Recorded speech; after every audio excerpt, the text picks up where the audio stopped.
And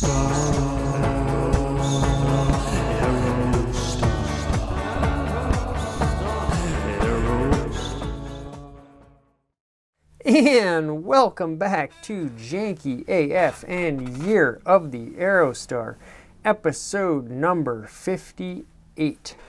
Well, if you watched episode number 56, you will have already seen this Ford Aerostar briefly, as I compared it to another 1994 Aerostar that it was very similar to.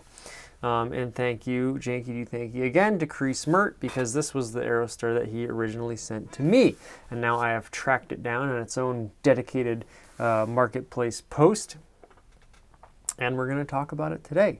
So without further ado, here we have a 1987 Ford Aerostar XL for just $3,250. Listed in Williamsburg, Ohio. The good people of Williamsburg, Ohio have a very nice Ford Aerostar in their presence. Some of them may not even know it. Okay, driven 100,630 miles, automatic transmission, exterior is brown, the interior color is tan. The fuel type is gasoline, it has 3+ owners. Let's read the description. 1987 Ford Aerostar XL, and thank you for this wonderfully, robust description.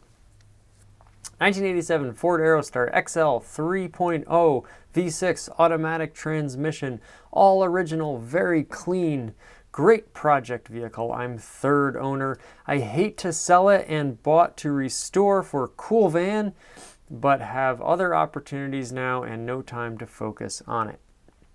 Has brand new wheels and tires, brand new windshield, new tie rod ends with alignment, new transmission pan gasket installed with new filter and fluid, engine oil and filter changed. I keep the battery on a trickle charger and I start it weekly to keep fluids flowing. Issues. The vehicle does have rocker panel rust for its age, but undercarriage is solid. Exhaust flange leak, transmission servo O-ring leak. Fuel gauge does not work, neither does mine. Rear bumper needs replaced. That's a tough one too. Paperwork, manual, and Marty report. I just heard about Marty reports included. I can also send a video of it running and additional pictures on request. Clear Ohio title. I'm just trying to get what I have in it to sell, so price is near firm. All right. Wow. The thing that jumps out about this Aerostar to me is this is so similar to my 1986 Ford Aerostar, with the obvious exceptions that mine is all brown. However, this one, if you look at my Aerostar at this exact angle, you will see a gold and brown panel. So I'm just seeing shades of my Aerostar in this Aerostar, quite literally. The other big difference is that mine is a manual transmission, and it's an 86. But 86, 87, tomato, there's just something about this van that's so similar to mine. It really looks a lot like mine. And for that reason, it's sort of giving me the feels. And in my quest to own an Aerostar from every single year, this would be a perfect 87 because it would be such a perfect sibling to my 86. And you have one's a manual, one's an automatic, one's monochromatic, one's two-tone. It'd be really like just the perfect addendum to my 1986 Ford Aerostar. This one, I like these little bumper mounted fog lights. It's kind of a funny little aftermarket touch there. From first glance, it does look very, very clean. And obviously the seller has, sort of put some time and effort into just getting it a little bit, more up to date with fluid flushes and changing oils and changing, stuff like that, like sort of little stuff to get it a bit more into modern day running condition. As they've noted, the rear bumper does need replaced, as they put it. And I'm wondering if I can find a shot of just the rear bumper here. Unfortunately, I don't know if I can. There's no oh, there you go. Here we go. I apologize for that. One, I just love this big strip of gold within the brown. The two-tone really comes out into the back, because the 94 we looked at, that you could see that the two-tone went all the way onto the hood. But here it doesn't, and I kind of like it. I kind of like how you have this one long singular line of brown here. However, on the back is where you do see more gold, and I think that really, that big gold strip going through the back, I think really looks great. I think it really sort of highlights the two-tone-ness of the vehicle in all the right ways here. You just have such a clean line to break it off right just below your windshield wiper line. Excellent.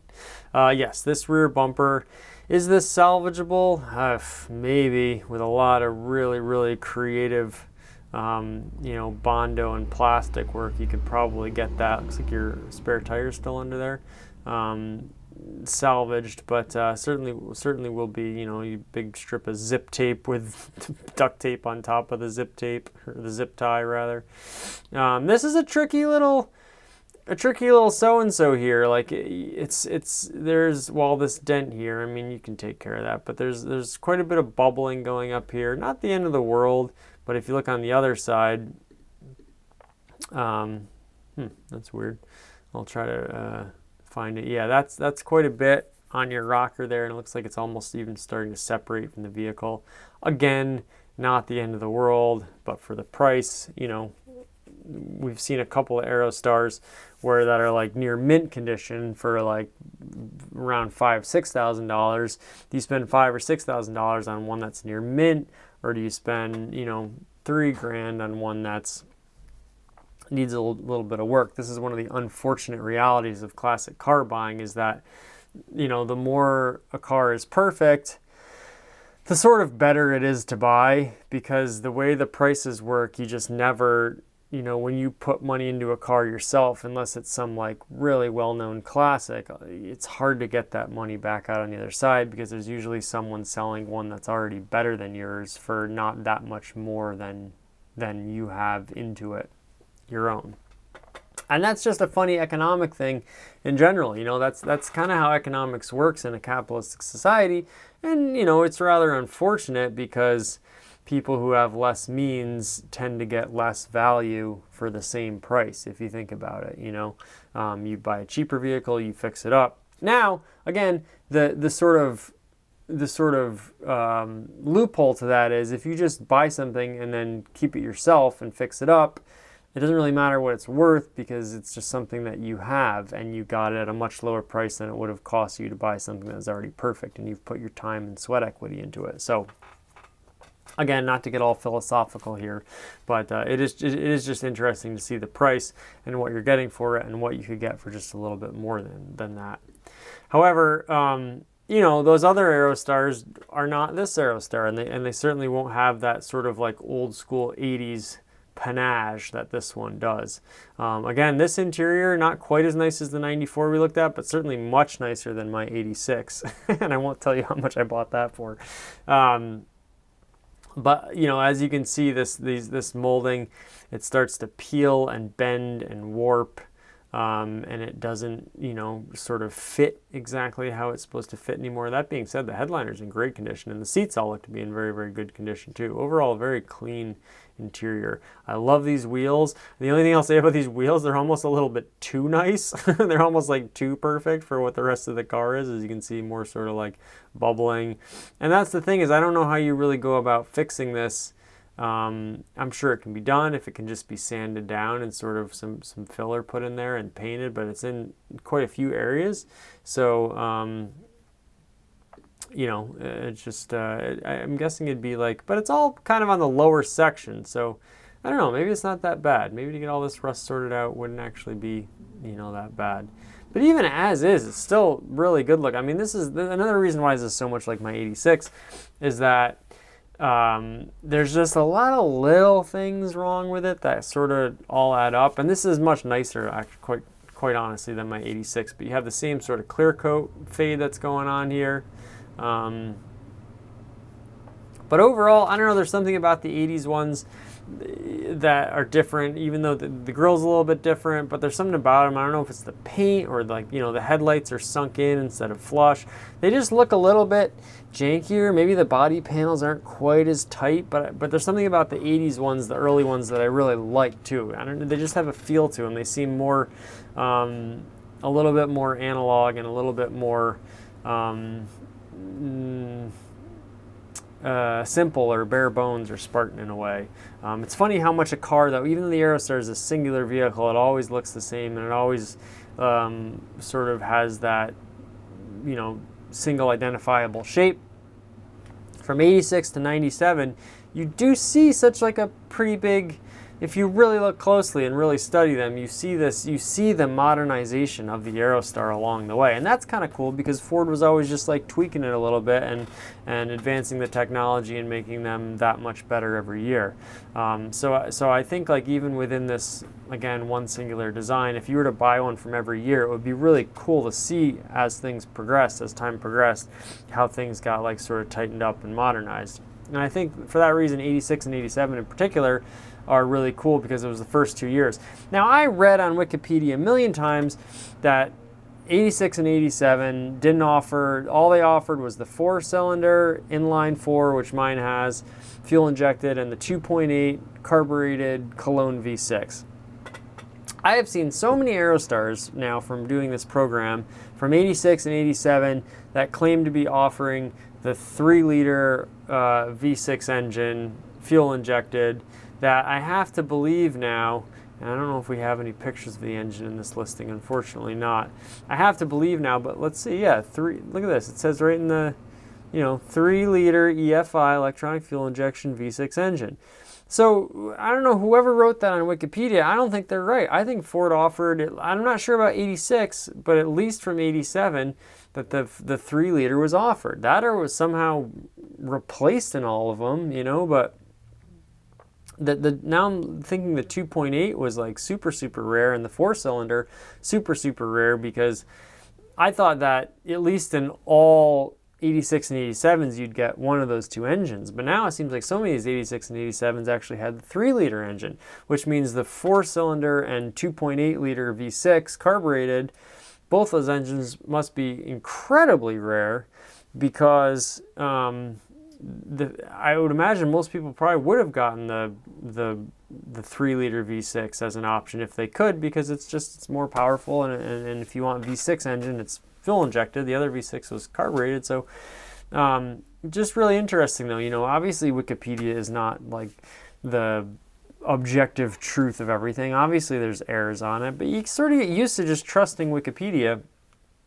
And I think that even though I was always led to believe that, you know, in 86 and 87, the only two engine options were what I said they were, the 2.3 and the 2.8.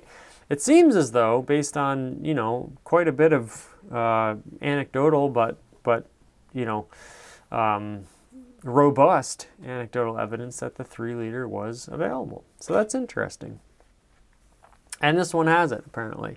So that would be another point of contrast between the 86 and the 87, is that mine has the 2.3 liter 4-cylinder, which is kind of laughably underpowered. But I like that mine has it, because it's kind of like, I don't know, it's a good story, you know, and it's rare. So there you go. Yeah, just a perfect little complement to mine. Very, very similar to mine. I love the brown and gold. And obviously we found that other brown and gold one that was from 94, and we talked about that, and that was just sort of like an absolute cream puff, and you see the more modern interior. This one is like sort of a little rougher, and the more sort of archaic interior, but there's something very, very charming about it too, where you just realize that this was like sort of the what the Aerostar was when it first came out. This was the initial offering. And for 1986, I think it was still a pretty stellar offering. Obviously, we see a lot of paperwork that's been done here, and I like that. It's always good to provide some service receipts to see what's been done with the vehicle. So I do appreciate that all the documentation's there. And obviously it helps when you're trying to sell the vehicle because, you know, you're not just like lying about, oh yeah, I have this much into it. It's like you can see it all being documented here. Now I'm looking at, wow, this is the Marty report. Okay, this is great. So I should do one of these Marty reports for my 1986 and see, oh, this is amazing. I really should do this. I've heard of this through, again, a second shout out to Specialty Motor Cars in Massachusetts and Anthony and Papa Bear. He was talking about the Marty reports, and I've always wondered sort of more information about my Aerostar. So your vehicle is one of 16,446 with these paint codes, 6,383 with these paint trim codes, 151,000 with this engine transmission codes, 7,000 ordered from this DSO, 66,000 with XL trim for the 1987 Aerostar wagon. So you can see just how many were made. Wow, order received, car serialized, bucked, scheduled for build, actually built, released, sold. This is incredible. I really got to do one of these Marty reports here. Yeah, built at St. Louis. They were all built at St. Louis. Dark walnut, clear coat metallic. Yeah, so that's probably different than the Mocha Frost. Dark walnut clear coat metallic with light chestnut clear coat metallic paint. I love it. Wheelbase, 4-speed automatic overdrive. Boy. Sorry, I'm just getting lost in this Marty reports. I've heard of these, and it's the first time I've actually seen one and what it does. So I don't think they're that expensive. So maybe we'll do one for the 86 and maybe the 93 too. And we'll get some more information and do a video on Janky AF's own Ford Aerostars.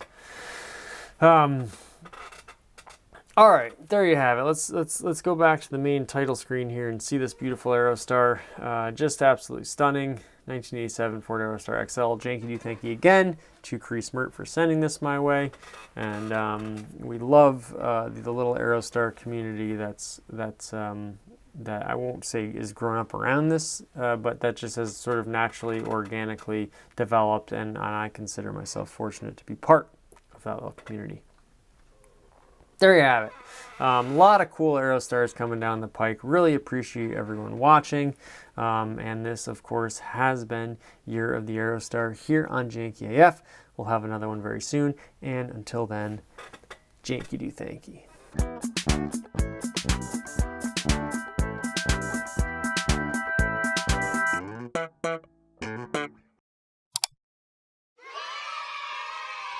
One small step for man, one giant leap for mankind.